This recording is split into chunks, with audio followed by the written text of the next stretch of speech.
받을 수 있는 날짜도 한정돼 있죠. 자격도 한정돼 있고. 그럼 체육과 안 나온 분들이나 혹은 이런 클럽 스포츠의 라이센스를 따고자 해서 지도하고자 하는 사람들은 굉장히 좀 불합리함을 많이 겪어요. 왜냐하면 그 두 가지를 다 가지고 있어야만 경기장에 벤치에 앉을 수 있다, 지도자가.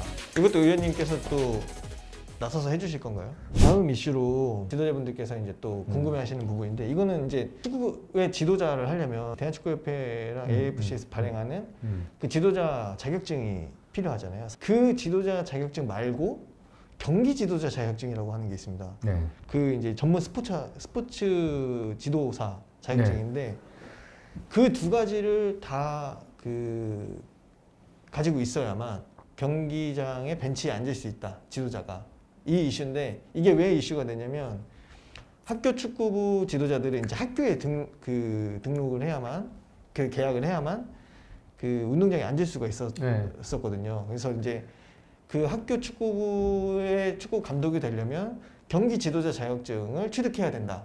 그래서 그 지도자분들이 그때 당시 막 이제 한 2, 3년 안에 2, 3년 정도 유예 기간을 줘서 그분들이 이제 다 그 자격증을 취득하시다. 지금 학교 저도 축구부, 그때 취득했어요. 그쵸. 네. 학교 축구부 지도자분들은 다 그 자격증을 취득하신 거예요. 지금 일단.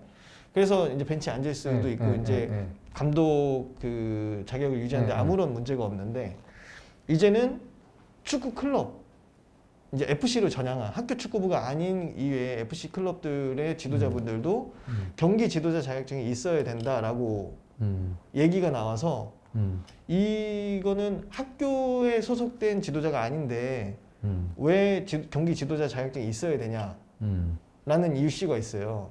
이 경기 지도자 자격증은 또 1년에 한 번만 시험을 보는 거더라고요, 보니까. 국가공인시험. 네, 국가공인시험이고, 그 응시를 하려면 뭐 무작위로 받는 것도 아니고 한정돼 있고, 그래서 이런 자격증을 취득을 해야 되는 거에 대한 피로감이 지도자분들이 있으신가 봐요. 이거 왜 이렇게 따로따로 구분해서 다 취득을 해야 되냐, 한꺼번에 만들 수 있는 어떤 방법이 있다든지 하면 여러 가지로 좀 편하게 좀 만들 수 있을 것 같은데, 여기에 대한 불만이 있으시더라고요. 이거는 좀 어떻게 생각하세요? 저는 명확한 게, 그러니까 이걸 왜 근본적으로 하게 됐느냐. 왜 이 대한축구협회에서 공식적인 AFC 룰과 FIFA 룰에 따라서 교육을 받고 그러니까 국제적인 인정 라이센스를 취득함에 불구하고 왜 국가가 경기 지도자 예전에 혹은 이제 스포츠 전문 지도사에 대한 자격을 자꾸 요구하는가?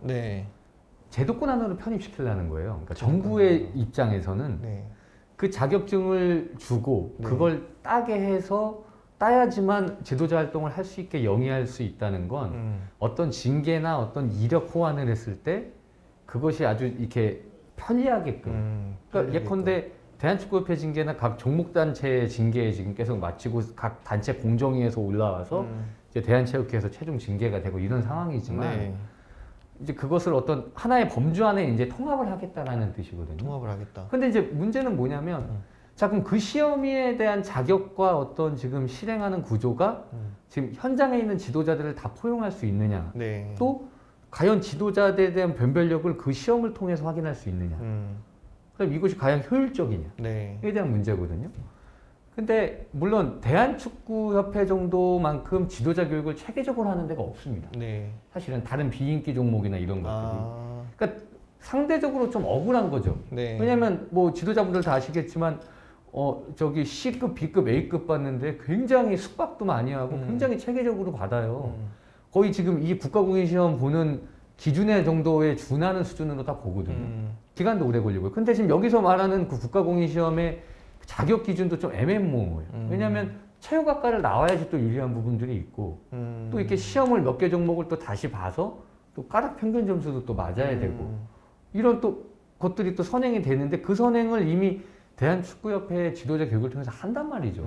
그러면 저는 적어도 국가가 이걸 정말 어떤 실시해야 된다는 명분을 가지면 일어나야 된다. 그러니까 어떤 교육과정에 포함을 시켜서 지도자분들이 대한축구협회 교육을 받을 때 이런 문광부에서 축구협회 교육에서 소화하지 못한 어떤 그런 것에 대한 검증을 더 추가해서 같이 하게 해야지. 왜냐하면 받을 수 있는 날짜도 한정돼 있고 자격도 한정돼 있고 그러면 체육과 안 나온 분들이나 혹은 이런 클럽 스포츠의 라이센스를 따고자 해서 지도하고자 하는 사람들은 굉장히 좀 불합리함을 많이 겪어요. 왜냐하면 파이가 크기 때문에 축구가. 그렇다고 축구만 특혜를 주자는 게 아니라 저는 이 제도는 일어날 필요 있다 이렇게 생각합니다. 그게 핵심인 것 같아요. 의원님께서 지금 제대로 정리를 딱 역시 의원님이신데 저 너무 복잡하다는 거예요. 일정상도 그렇고 왜 감독 자격을 취하려면 하나의 자격증을 취득할 때 이 모든 그 내용들이 포함돼서 한 방에 딸 수 있어야 되는데 너무 여러 번 그것도 현장에 있는 지도자분들은 시간도 안 되거든요, 사실은. 대한축구협회에서 이제 요구하는 그 지도자 자격증을 따고 그거를 갱신하는 데에도 사실은 그 시간도 오래 걸리는데 맞아요. 그거 이외에 다른 것들 또 해야 된다는 두려움을 지금 축구 클럽을 운영하시는 분들이 가지고 있어요. 너무 받을 교육이 많은 거예요. 보수 교육도 뭐 온오프라인으로 맨날 치워서 들어야 되고. 근데 그것도 당연히 받아야죠. 지도자의 의무고 자격이니까. 그러면 적어도 클럽 팀들이나 어떤 그러니까 개방되어 있는 클럽 팀들을 제외하고 뭐 교육기관에 밀접된 지도자들한테 요구하는 건 이해가 돼요. 뭐 학교에 소속되거나 대학에 소속되거나 뭐 그런 것들은 이해가 됩니다. 하지만 실시하는 목적이 어떤 지도자의 어떤 자질 함량이나 어떤 징계 이력 관리나 효율적인 그런 지도자들에 대한 체계적인 정비 이런 것 때문에 그 국가공인시험을 꼭 따야 된다라는 명분을 갖는다면 이건 통합시켜서 일어나기도 충분히 그 목적을 달성할 수 있다. 저는 그렇게 봅니다.